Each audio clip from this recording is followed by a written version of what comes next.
வாணியங்குடி என்கிற ஊர்ல வள்ளியம்மை என்கிற ஒரு பாட்டி தம் மகன் மருமகளோட வாழ்ந்து வர்றாங்க.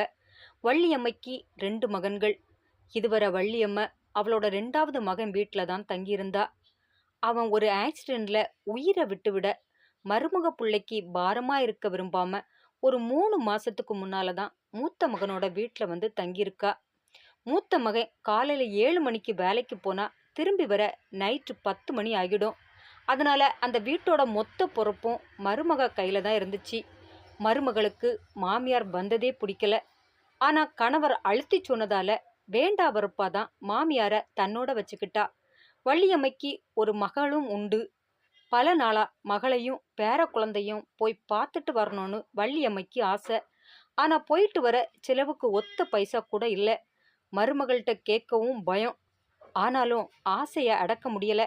ஒரு நாள் மருமகா ரொம்ப கூலா பேப்பர் படிச்சுட்டு இருந்தப்ப தயங்கி தயங்கி அவளோட பக்கத்துல வரா. மருமகளே, ஒரு 200 ரூபாய் இருந்தா கொடுமா. எதுக்கு? பேர புள்ளைய பார்க்க போறேன். ஏதாவது வாங்கிட்டு போகலனா நல்லா இருக்காதுல்ல? ஏன் நல்லா இருக்காது? எல்லாம் நல்லா இருக்கும். உங்களால கால் காசுக்கு பிரயோஜனம் இல்லைன்னு உங்க பொண்ணுக்கு தெரியாதா? அதெல்லாம் எதுவும் தப்பா நினைச்சுக்க மாட்டா. என்கிட்ட உங்களுக்கு தர ஒத்த பைசா இல்லை. ஒருத்தர் கொண்டு வருகிற வருமானத்துல என்னெல்லாம் பண்ணது? ஒரு மாசத்தை ஒரு குறைவும் இல்லாம முடிக்கவே விழி பிதிங்கிடுது.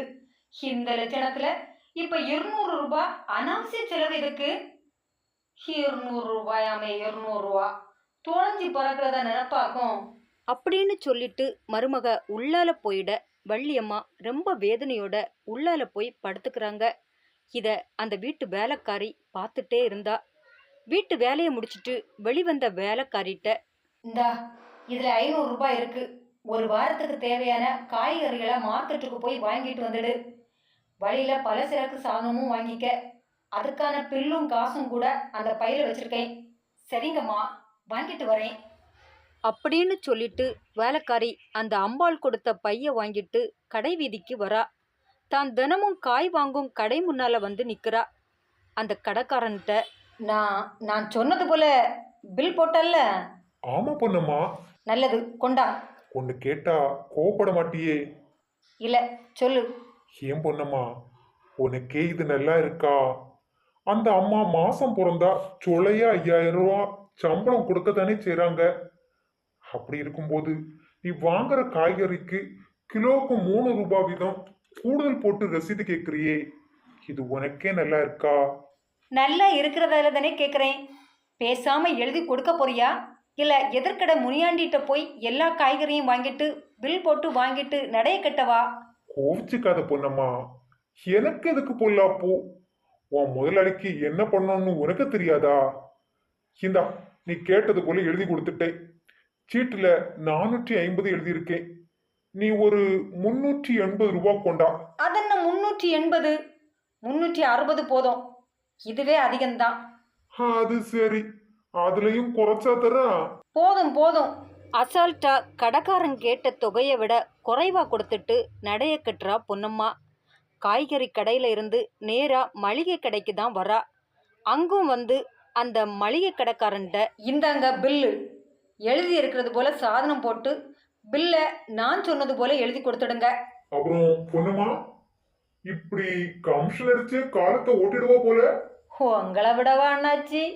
உப்பு முதல் அரிசி வர ஒரு முறையாவது சரியான அளவில் அளந்து கொடுத்துருக்கீங்களா அண்ணாச்சி?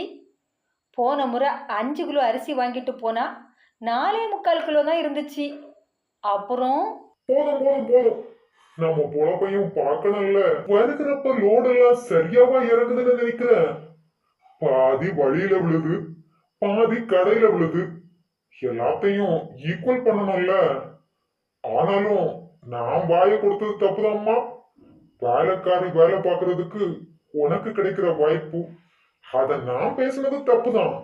என்ன விட்டுடுதாயி? புரிஞ்சுக்கிட்டு பில்லை ஜாஸ்தியாக போட்டு கொடுங்க அண்ணாச்சி, அது போதும். கொடுத்துட்டா போச்சு. இந்த பில்லு 1250 ரூபாய் வருது.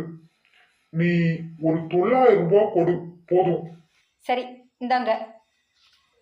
மளிகை கடைக்காரனுக்கும் பணத்தை கொடுத்துட்டு வாங்கின மொத்த பொருளோட வீடு வந்து சேருகிறா பொன்னம்மா. அவள வாசல்லையே வழிமறிக்கக்கூடிய அவளோட முதலாளி அம்மா, என்னடி காயெல்லாம் வாங்கிட்டியா? பார்த்து நல்ல காயாக தானே வாங்கினா. அப்புறம் இந்த பொன்னம்மானா சும்மாவா? நல்ல காயா பார்த்தும் வாங்கினேன். 550 ரூபான்னு சொன்னவர்கிட்ட பேரம் பேசியும் வாங்கினேன். அதாண்டி, எங்கே அனுப்புறதா இருந்தாலும் ஒன்று அனுப்புகிறேன். மளிகை பொருள் எல்லாம் தரமானதா பார்த்து தானே வாங்கினா. முதல் தரம் பார்த்துல போட சொன்னேன். அதில் வேற காசை கூட்டி சொன்னதுக்கும் சண்டை போட்டு குறைச்சி பேசி முடிச்சுட்டுலாம் வந்திருக்கேன். அதனால தானே நான் ஒன்று அனுப்புகிறேன். நான் போனால் ஊமை போல நின்றுட்டு கொடுக்கறத தான் வாங்கிட்டு வந்திருப்பேன். நாளைக்கு கொஞ்சம் காஸ்மெட்டிக் சாதனம் வாங்கணும். டவுன் வர போயிட்டு வந்துடு. கண்டிப்பாம்மா. சரி, மதியம் சமையலுக்கு நேரமாகுது, நான் வரேன் சொல்லிட்டு அவசரமா உள்ளால வரக்கூடிய பொன்னம்மா நேரே அறையில படுத்திருக்கிற பாட்டியோட பக்கத்துல வரா. பாட்டி, என்னடி அம்மா? இந்தாங்க பாட்டி. ஏதுடி பணம்? எதுக்கு என்கிட்ட கொண்டு வந்து கொடுக்குற? நீதானே பாட்டி உன் மருமகள்கிட்ட கேட்டுட்டு இருந்தா உன் மகளோட வீட்டுக்கு போக காசு வேணும்னு. அதுதான் இல்லைன்னு சொல்லிட்டாளேடி. இப்போ மனசு இறங்கி தந்து விட்டாளாக்கும். மனசு இறங்கி உன் மருமகா நல்லா தந்தா போ. இது அவா தந்ததில்ல பாட்டி. ஆனா இதுவும் உன் மகனோட பணம் தான் பாட்டி. மருமகா தராம என் மகன் பணம் உனக்கு எப்படிடி வந்துச்சு? இது நான் உங்க மருமகா காய்கறி வாங்க தந்த பணத்துல கமிஷன் அடிச்ச பணமும் மளிகை கடையில கமிஷன் அடிச்ச பணமும் தான். ஆனா உங்க மகனோட பணம் காலையில எம்புட்டு கெஞ்சினீங்க. அந்த அம்மா கொஞ்சம் கூட மனசு இறங்கல. அதான் காய்கறி வாங்கினதுலையும் மளிகை சாதனம் வாங்கினதுலையும் கமிஷன் அடிச்சு கொண்டு வந்தேன். இந்தா பாட்டி, நீ எடுத்துட்டு உன் மகா வீட்டுக்கு சந்தோஷமா போயிட்டு வா. சில விஷயங்கள் எல்லாம் இப்படிதான் செஞ்சாகணும் பாட்டி. நீ வருத்தப்படாத. ரொம்ப தேங்க்ஸ் டி அம்மா. நீ நல்லா இருக்கணும். நீ நல்லா இருக்கணும் தாயி. வேலைக்காரிய சந்தோஷத்தோட ஆசீர்வதித்த பாட்டி ரொம்ப சந்தோஷத்தோட மக வீட்டுக்கு புறப்படுறா. அவளோட சந்தோஷத்தை பார்த்து பொன்னம்மா நிம்மதியாக சிரிக்கிறா. பல பேரோட வீட்டில் வயசானவங்களுடைய வாழ்க்கை இன்று இப்படி தான் இருக்குது. வயசாயிட்டா அவங்களுக்கு ஆசை விருப்பம் எதுவுமே இருக்கக்கூடாதுன்னு நினைக்கிறது எவ்வளவு தப்பான விஷயம். அவங்களோட உழைப்பில் வாழ்ந்துட்டு அவங்க ஆசையை நொறுக்கி மூளையில் உட்கார வைக்கிறது இன்றைய காலத்தில் ஏராளமான குடும்பத்தில் இருக்குது. வயசானவங்களோட தேவையே கொஞ்சம்தான். அதை கொடுத்துட்டா எந்த வயசானவங்களும் வலியோட சாக மாட்டாங்க. யோசிப்பீங்களா மக்களே?